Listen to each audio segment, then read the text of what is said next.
Buddhism is a rather unique religion as religions go. In fact, some people debate whether it should even be considered a religion at all. Even some Buddhists I've known refer to it more of a philosophy and a way of life rather than a religion.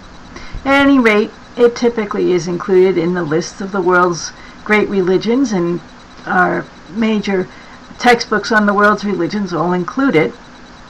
Why Buddhism might be questionable as a religion?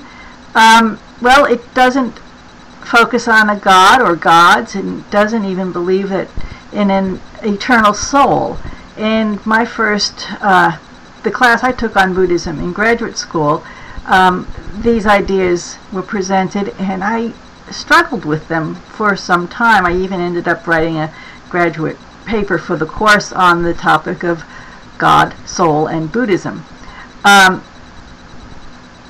The first impulse is to say Buddhism is not a religion.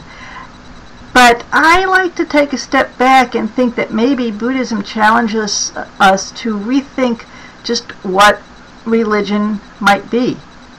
If Buddhism can be considered a religion, then the idea of a belief in God and worship and even belief in a soul is not necessarily the essential elements for making something a religion. So as you work your way through the study of Buddhism, perhaps you will give that some thought, and rather than just write Buddhism off as not really being a religion at all, maybe you should step back and think, well, what is religion?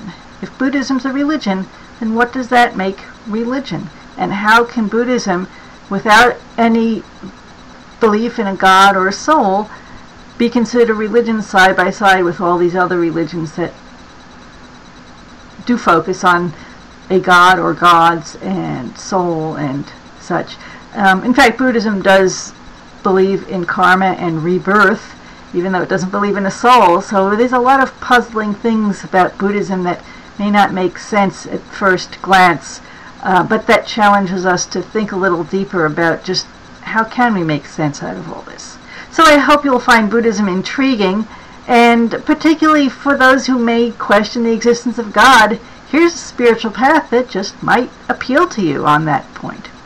So I will leave that to you, and I look forward to, again, reading about your personal reflections on what you've learned once you're finished with this unit of study.